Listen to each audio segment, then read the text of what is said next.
Hi everyone. This is the second module for this week. So in that first module 2A, I provided a quick overview of the WJ4 test of achievement. In this module, I will provide a couple of quick notes regarding administration and also a little bit about scoring. I do want to just emphasize that it's really critical that you thoroughly read the examiner's manual. This is going to give you the most accurate and detailed instructions for completing the WJ. I also want to point out that there's a document called the WJ4 Test of Achievement Examiner Training Workbook. It's like a paper booklet and it should be in your test kits. That's a very useful workbook. It provides a lot of examples of scoring of different types of tests. I know not all of you will always have access to it, so I've made copies, scanned pages 2 through 8, because they go in detail about the basal rules and ceiling rules and different types of unique scoring things. And I have attached that scanned workbook, again, just pages 2 through 8, and it's included as an attachment with this video. So the attachments for this video include the PowerPoint and again a few pages from the training workbook. The first thing that I want to point out is, just like the Wyatt and the majority of other standardized norm reference tests, this test does have basal and ceiling requirements. Again, the purpose of these is to determine a pretty good, reliable score without having to administer every single item.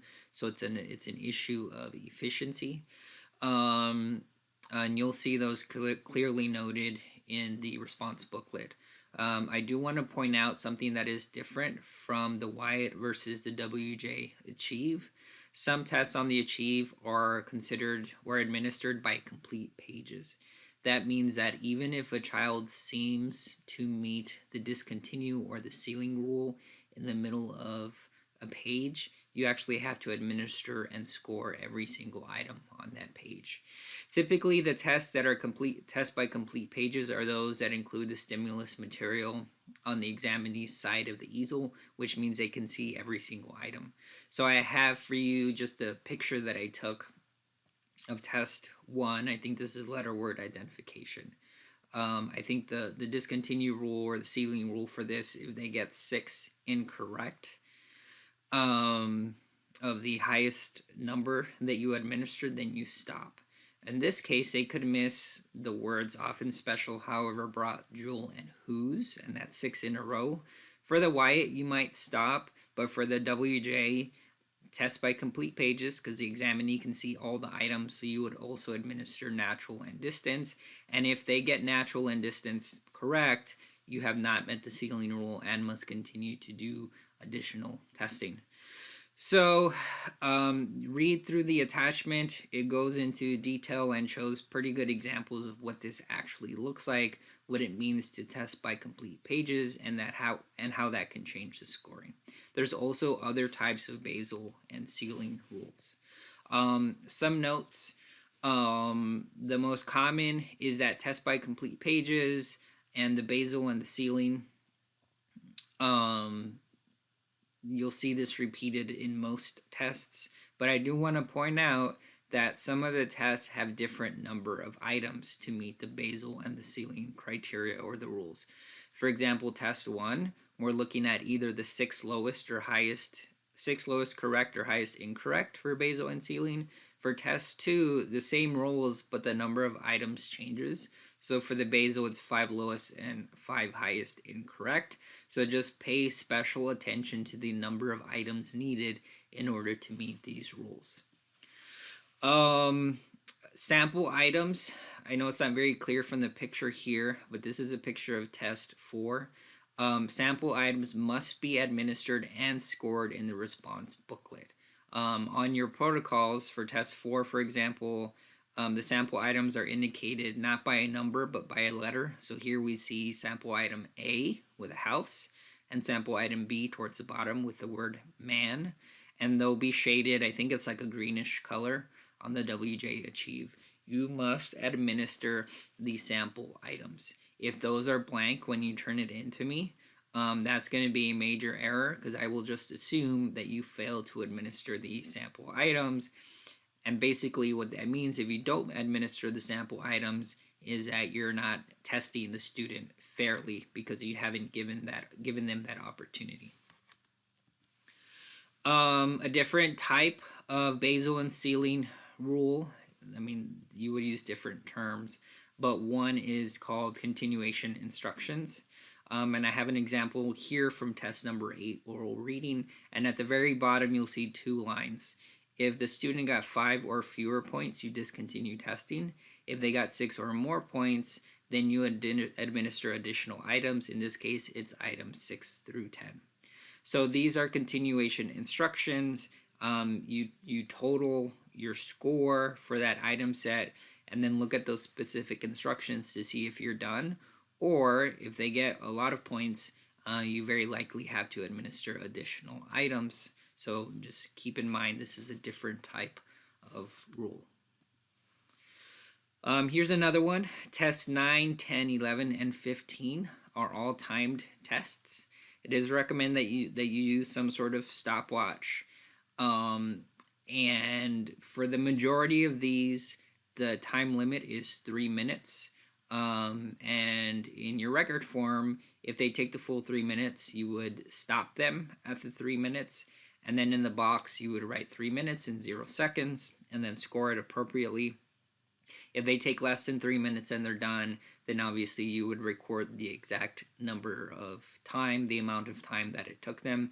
This is critical because if they finish in less time, their score is actually higher than if they use the full 3 minutes.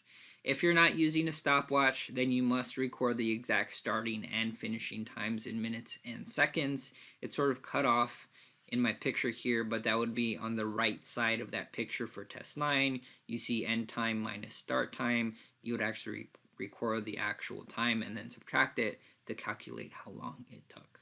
Keep in mind, I think test number 11, which is a writing fluency test, is 5 minutes instead of 3 minutes. So just make sure you're paying attention to the time limit for each of these time tests. All right, now I'm going to describe a few of the common errors in administration and scoring that students have made over the past few years.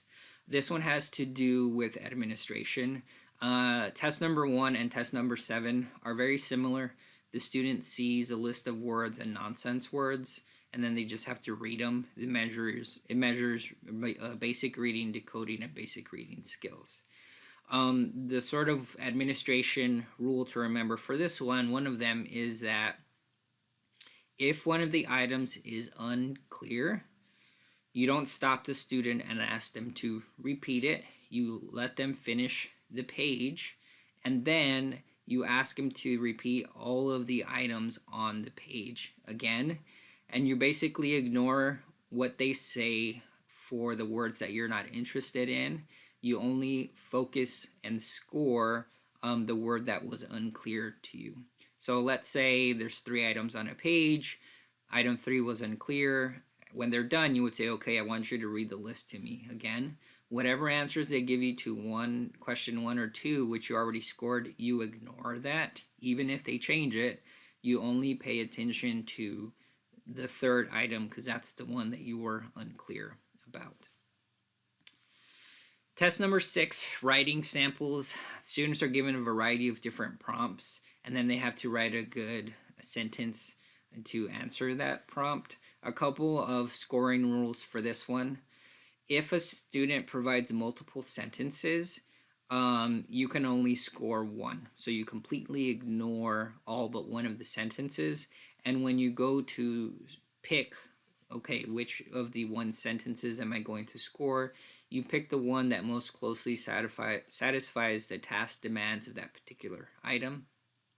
Or in other words, you would pick the sentence for which they would get the most points, and then you ignore the other sentences. A little bit more for writing samples. To me, this is the one test that's a little more subjective. Even though Appendix B does a really good job of providing a lot of examples for each item. But you can see here in red the possible points, typically 2, 1, or 0 points per sentence, but you can also give half points if you feel that their response is somewhere in the middle. The one sort of mistake or tendency that students have in this test is to give students too many points. So to score them higher than perhaps that they should be scored. So when you're scoring, just keep this in mind. The majority of students will provide a standard response, and that would give you a score of 1. And that means that the student meets the task requirements. They responded to the prompt correctly. A score of 2 is a superior response. You only score 2 when the student both meets the task requirements and includes additional embellishment or detail. So they create a more detailed, complex sentence. Again, just keep in mind that a score of 2 is, you're saying that that's a clearly superior response, versus a 1, you're saying, okay, that's a typical response that we expect. A score of 0 is an inadequate response, and you would score that a 0 when the student does not meet the task requirements. So basically their answer that they give you, the sentence that they give you, it doesn't actually do what they were supposed to do or answer what they were supposed to answer. If you're sort of in the middle and you're not sure where to go, again, you can give half points as a strategy to address that. You can also attempt to balance scores. And what that means is, let's say that you have 2 items, and for both of them, you're sort of in between a 2 and a 1 point response. So the manual recommends, okay, if you're, sort of in between 1 and 2 points for 2 items, you should just give one of the items 2 and another of the items a score of 1 in an effort to balance it, basically to make it a little bit more even. So I recommend that for you as well. If you are going to do that, I encourage you to write a little note in the test record or the response booklet where you're saying, maybe I'm scoring this one a little bit higher, but it's my attempt to balance scores. A little bit more about writing samples. This is one of the tests that you're going to score it as soon as you can when you're working with the child, because there's a possibility that you're going to have to ask them additional items. And it's hard to do that with this test because you really have to, examine their answers closely. You have to look at the examiner's manual to see how you're going to score it. So how are you going to do that? One suggestion that I have is this might be a good time to take a break, right? So you finish the sentences that you're supposed to do based on their grade level, and then you say, okay, we're going to take a 10-minute break, go grab a snack, go get some water, whatever you need to do, and then you can focus on scoring this really quickly. Because if their score lies in one of these shaded areas on the scoring table, that basically means that the items were way too difficult for the student and they scored very low, or it means that the items were way too easy for the student and they scored very high. So you're on both ends of the spectrum there, and you're not getting a good representation of their ability. So in those cases, you're going to have to either reverse and go back an item set or go forward and do additional items. So let's say that, just to match what we have in the picture here, you administered items 7 to 18. The student only scored 3 points, which is very low. You see that the score of 3 falls in that shaded area for the column of items 7 through 18. So now you see that number 3 that's circled. So you go and look at the adjusted item block table to the left, and you see that, okay, now I have to administer additional items 1 to 6 in addition to items 7 to 18 that you already did. And then your base number of points is going to be for the items 1 through 12. Okay, so you may have to go back, you may have to go forward.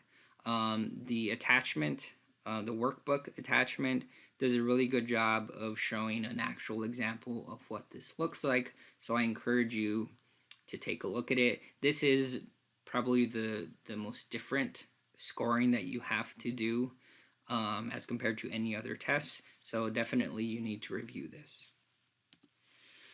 A bit more about writing samples. I already mentioned this, but I'll emphasize the examinee score is based on just one block of items, even if you do additional blocks. So look at that examiner's workbook to show you which one to select. And then finally, if you are using half points, so 1.5 points, 2.5 points, and you get a total score that results in a fraction, let's say 13.5 points. This is a weird rule, but you have to round it to the nearest even number. So if you have a 13.5 points and you're rounding it, the nearest even number is 14. But if you have 12.5 points, you have to round it. The nearest even number would be 12. So you'd actually go down. So this is another sort of unique rule for test number 6. Test number 8, you do have to indicate the error type. So here I have items 1 through 5, the picture, and then on the right side of the screen, you'll see columns mispronunciation, omission, insertion, substitution, repetition, hesitation, and so on. If a student makes an error in reading the sentence, on the actual sentence, you should put a mark where they made the error, and then in the error boxes on the right, you should put a little tally that shows the type of error that they made. So let's say that for sentence number 4, bees can make wax. They mispronounce the word wax. They say whack instead. You would make a little note over wax, and then over here on the right side in the error types, you would put a little tally for mispronunciation. Let's say for sentence number 5, they did a substitution. They say bees have many of jobs. So they're substituting lots for many. Again, you would put a little line over lots, and then on the substitution column, you would put a little tally. And then underneath where it's shaded, where it says number of errors, items 1 through 5, you would total the number of tallies for each particular type of error. So I do expect you to fill out the error types, both in the sentences and then also in the boxes and the columns on the right. Test numbers 9, 10, and 15 require the student's response booklet, which is this one, as well as a scoring guide overlay, which is this one right here. And it's pretty straightforward. You might have seen this from another test, but the way it works is that they'll have their responses filled out here. You take the overlay and you put it on top and you line up the items. And this is a quick way of showing you any items that they scored correctly or scored incorrectly. You can do it without the overlay. I do not recommend it for 2 reasons. One, you might make mistakes in scoring it, so you might just pick the wrong one. And then secondly, it just takes a lot longer if you're trying to score it without the overlay. So definitely use those. Test number 11, sentence writing fluency. The student is given 3 words, and then they have to use those 3 words in a quick, short sentence. A couple of scoring things, places where students have made errors in the past. Remember that the words cannot be changed in any way whatsoever. So if the word is ran, they cannot use run. Or if the word is dog, they cannot use dogs. They must be used exactly as they are in a reasonable sentence. For this particular subtest, you do not penalize for spelling, punctuation, capitalization, things like that, unless it makes the sentence completely illegible, where you cannot understand it. And then finally, similar to the other writing test that I talked about, test 6, you can balance items if it is unclear how to score 2 or more items. So let's say there's 2 items, you're sort of going back and forth between scoring a 0 and a 1 for each. To balance them, the first one you might score a 1 and the second one you might score a 0. Again, if you're going to do this, I encourage you to write a note telling me that you balanced. Test number 12, reading recall. You will be reading, or I think it's an audio recording, and the student's going to hear a couple of sentences or a paragraph, and then their job is to retell you as much of the story as they could. When you're scoring it, you're going to see that some of the words are in bold.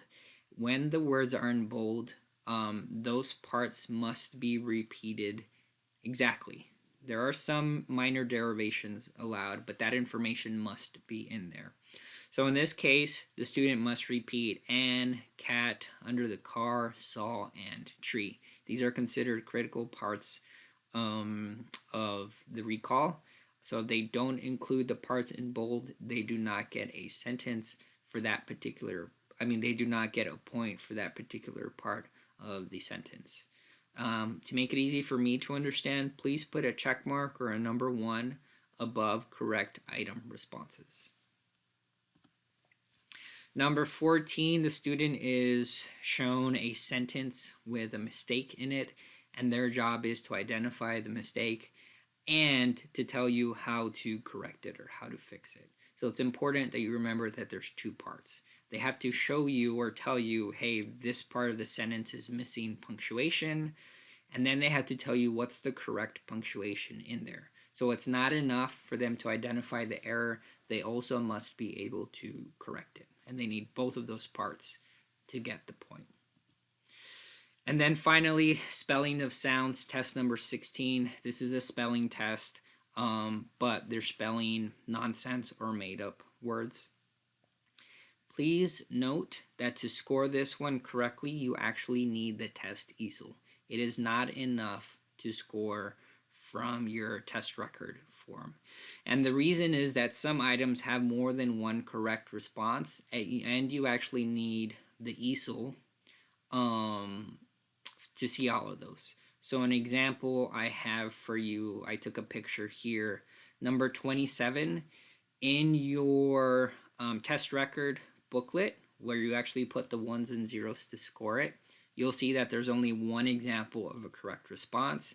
But in the book, in the easel for number 27, just look at the picture, there are 2 correct responses. So if you're only looking at the booklet, the record form, you're not going to know that there's 2 correct responses for 27, or you're not going to know that there's 4 correct responses for item number 28. You actually need the easel to know that. So make sure that when you're filling this specific test out, when you're scoring it, that you have the easel in front of you.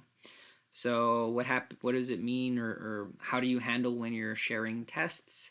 Maybe if you're sharing tests, the first thing that you score is test number 16. So you can look at the easel, and then you give the test kit to your partner, and you should be able to score all of the other tests without having to look at the easel. So just keep in mind you need the easel, the actual test thing, to correctly score test number 16. All right, that is it for this module.